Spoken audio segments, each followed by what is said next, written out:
Então, você acha que pelo motivo de ter saído essa notícia do Lula agora, que ele talvez vai ser um presidente, o Brasil vai virar uma Venezuela? O único que acontece é que você tá dando mais importância ao que realmente deveria ser essa notícia. Opa, aqui é Matheus, direto aqui do Vila da Serra, em Belo Horizonte. E sim, o ex-presidente Lula teve as condenações anuladas e agora ele pode sim vir a se candidatar para presidente nas próximas eleições. E se você quer entender como que isso daí pode impactar e afetar seus investimentos, fica nesse vídeo até o final. Eu vou te trazer um pouco do cenário de tudo que está acontecendo e como que você deve se comportar em relação a isso. Na última segunda-feira, dia 8, o ministro Edson Fachin do STF liberou todas as condenações que tinham sido feitas ao Lula e agora ele voltou a ter os direitos políticos dele. Se você quer entender um pouco melhor do âmbito geral de tudo que aconteceu em relação ao Lula, a uma parte um pouco mais técnica e tudo mais, eu vou deixar aqui embaixo um link de uma matéria que está bem completa respondendo as principais dúvidas que você pode ter a respeito desse assunto. E mais do que um vídeo dando uma opinião política ou dando uma opinião técnica e formal e estudada ou blá blá blá, eu vim aqui mais para te avisar como que isso daí pode afetar nos seus investimentos e como que você deve agir em relação a isso. Tem muitas pessoas ficando desesperadas com seus investimentos, sobretudo pessoas que estão iniciando agora, porque na própria segunda-feira, quando saiu essa notícia, a Bolsa de Valores despencou quase 3% naquele dia e o dólar subiu para R$ 5,78 e todo mundo começou a entrar em desespero, o Brasil vai virar Venezuela e não sei o que. Só que na verdade o buraco é bem mais raso e talvez não seja tão ruim quanto pareça essa notícia se você é um investidor a longo prazo. Em termos de país e em termos fiscais da nossa economia, o Lula ser presidente pode ser uma coisa negativa se a gente olhar históricos passados. A gente vai ver que durante algum tempo o país acabou gastando mais do que a própria receita dele. E isso em nenhum âmbito é uma coisa positiva e a longo prazo só vem a prejudicar com um déficit fiscal, que foi o motivo principal que trouxe a crise de 2016, quando estava o governo da Dilma. No entanto, para você investidor, para os investimentos, a história pode ser outra se você entender com calma o que realmente está acontecendo e como que isso pode afetar. Antes que você se desespere vendo que bolsa está caindo, o dólar está subindo e tudo mais, você tem que voltar aos fundamentos básicos, você precisa voltar aos princípios. Quando você investe na bolsa, você nada mais está fazendo do que virando sócio de uma empresa. Você está comprando um pequeno pedacinho de um determinado negócio. O que significa isso? Significa que, na verdade, você não está investindo em bolsa, você está comprando empresas usando a bolsa como um caminho para isso. Você, se quisesse virar sócio de uma empresa, tanto você poderia abrir seu próprio negócio, quanto você poderia ser sócio de algum negócio na sua cidade, ou etc., abrir uma franquia. Mas a Bolsa de Valores é um caminho também para que você consiga comprar negócios, comprar participações de empresas por meio do mercado financeiro, que é um sistema um pouco mais fácil e tudo mais. Então você precisa lembrar que você não está investindo em bolsa, você está investindo em empresas. Antes mesmo de você tomar a decisão, você precisa ter feito uma análise, que é a parte mais importante. Você precisa saber o motivo pelo qual você acabou entrando naquela empresa, você precisa entender se aquela empresa realmente é sólida ou não. E afinal de contas, no longo prazo, negócios sólidos permanecerão sólidos até mesmo em tempos de crise. Mesmo o Brasil tendo diversos problemas econômicos ao longo de toda a sua história, até mesmo quando a gente olha há uns 20, 30 anos atrás, inflação de mais de 2 dígitos, plano real, intervenção militar e tudo mais, o Brasil já passou por muita reviravolta e não foi isso o que fez que o país quebrasse, ou que o país deixasse de existir, ou que as empresas deixassem de gerar lucro. Em uma economia frágil, em uma economia de crise, mais empresas vão andar mal das pernas, mais empresas vão acabar falindo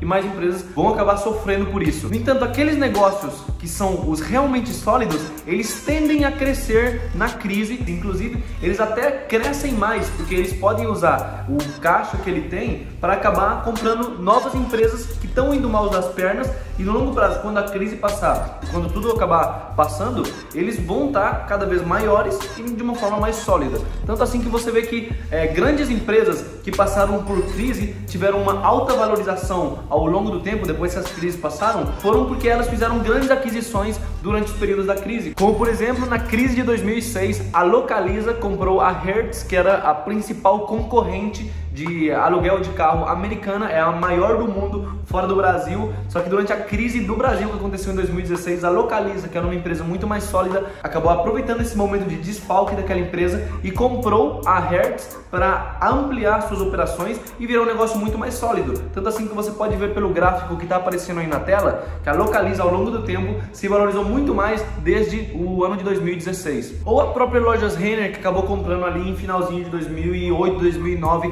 a Camicado, que também é uma grande empresa que acabou fazendo parte do portfólio dela, e ao longo do tempo você pode ver no gráfico que a empresa tendeu a se seguir valorizando. Então essas empresas sólidas, elas fazem aquisições em tempos de baixa. De forma geral, as empresas podem ter um baque, só que negócios sólidos vão continuar sendo sólidos, independente do que aconteça no país. Sem contar que se você é um investidor de longo prazo e você quer investir para 30, 40, 50 anos da sua vida, ao longo de muito tempo vão passar de todo tipo de situações possíveis negativas no país, na economia e nos seus investimentos. Você mesmo está vendo o Buffett aqui do meu lado e ele investe desde 1940 e poucos nos Estados Unidos, ou seja, há mais de 80 anos naquele país. Então ele já passou por Segunda Guerra Mundial, ele já passou por Guerra Fria, ele já passou por inúmeras trocas de presidente, ele já passou por revoluções socialistas na Europa e na Rússia, queda de Muro de Berlim, crise dos tigres asiáticos, crise do subprime em 2008, bolha das .com em 2000, e não é por isso que ele deixou de ser um grande investidor, não é por isso que ele ficou pobre,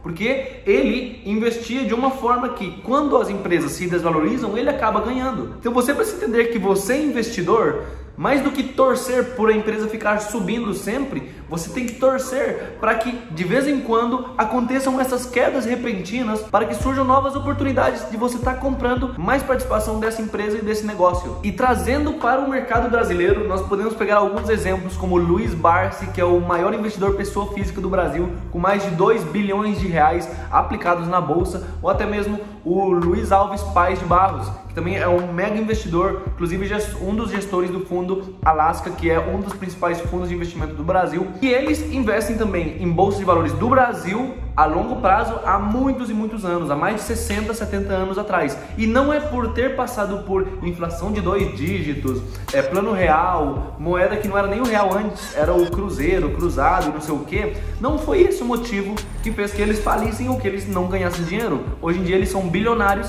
apenas por conta da bolsa. Você precisa entender que o motivo pelo qual você tem medo de uma crise, ou o motivo pelo qual você tem medo de um tipo de notícia dessa, é um viés cognitivo chamado apelo à novidade. O que é isso? Eu vou ler com você a definição desse viés. Apelo à novidade é o nome dado a um tipo de viés cognitivo. Segundo esse fenômeno, nós, seres humanos, possuímos uma tendência mental a considerar que algo novo é superior a algo antigo, apenas pelo fator atualidade.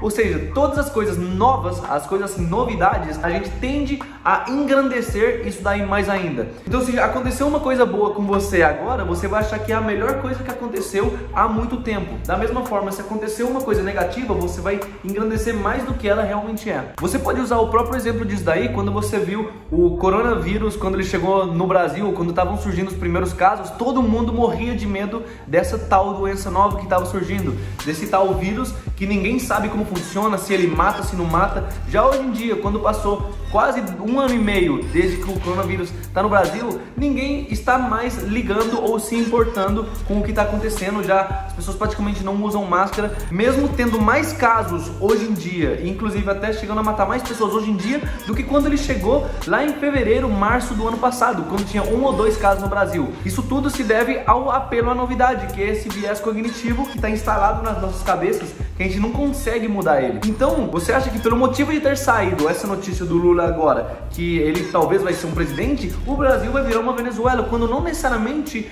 essa seja uma notícia negativa, ou não necessariamente ele vai virar presidente, ou talvez se ele virar, não vai ser tão ruim do jeito que a gente acredita, ou não vai virar uma Venezuela. A gente não sabe isso, só vai saber daqui a algum tempo. O único que acontece é que você está dando mais importância ao que realmente deveria ser essa notícia, pois no Brasil há muito tempo atrás já aconteceram situações muito piores, situações fiscais realmente que poderiam ter levado o país à falência, mas você segue firme e forte e as empresas continuam a gerar lucros no dia a dia. Você pode ver pelo gráfico do Ibovespa em dólar, se você não sabe, o Ibovespa é o índice de referência da Bolsa de Valores. Desde 1964 aconteceram várias quedas, vários repiques, estou mostrando aí na tela, mas ao longo prazo, ao longo do tempo, o caminho é apenas um, é uma reta para cima não linear, ou seja, ele não sobe de forma reta, mas ele tende a subir para cima. Então pensa só, eu aposto que você olhando esse gráfico, depois que ele se valorizou, você gostaria de ter comprado quando estava na baixa. Acontece que quando estava na baixa, as pessoas tinham medo e elas não compravam, porque elas achavam que o mundo ia acabar e tudo ia se desvalorizar. Elas só viram que depois foram que as empresas realmente se valorizaram e realmente você teria ganhado dinheiro se você tivesse comprado na baixa. Isso daí segue aquela famosa frase do Warren Buffett, que é: compre ao som dos canhões e venda ao som dos violinos. Quando tudo está acabando, quando está um barulhão pra lá e pra cá, que o Brasil vai virar Venezuela, que não sei o que o mundo vai acabar, que o Lula vai assumir, é aí onde tudo começa a desvalorizar e é aí que você tem que comprar. Já quando tá tudo notícias boas, que agora o Brasil vai, agora que tudo vai pra cima, o país vai se valorizar, você vai ficar milionário com a bolsa, é aí onde você deveria ficar com cuidado e acabar inclusive até vendendo as suas posições. Então, para finalizar esse vídeo, eu queria apenas te reforçar que a situação atual é apenas refresco em comparação a todos os problemas que já aconteceram neste país ao longo de mais de 127 anos desde que a República surgiu. E eu queria que você entendesse que quem se preocupa com essa situação ou é investidor iniciante ou nunca estudou um pouco de história, porque se você tivesse estudado um pouco de história, entenderia que esse tipo de situações acontecem o tempo todo e não é por isso que a bolsa está falindo ou você ficará pobre com isso. E história, não estou falando história de escola ou sala de aula, estou falando de você olhar para o passado, o que aconteceu na Bolsa de Valores e estar constantemente se lembrando disso. Bom, esse foi o vídeo de hoje, espero que você tenha gostado e você tenha entendido quais são os problemas e como que você deve reagir em relação a essa notícia toda que saiu aí do Lula, que não sei o que lá. Na verdade, você não precisa realmente se preocupar, porque isso para os investimentos acaba sendo mais positivo do que negativo. Deixa seu like aqui embaixo, se inscreve no canal e manda uma mensagem lá no Instagram, @código-investidor. Vou ficar bem feliz de receber sua mensagem e saber o que você achou a respeito desse vídeo. Bom, então é isso, nos vemos na próxima, espero que você tenha gostado e até mais.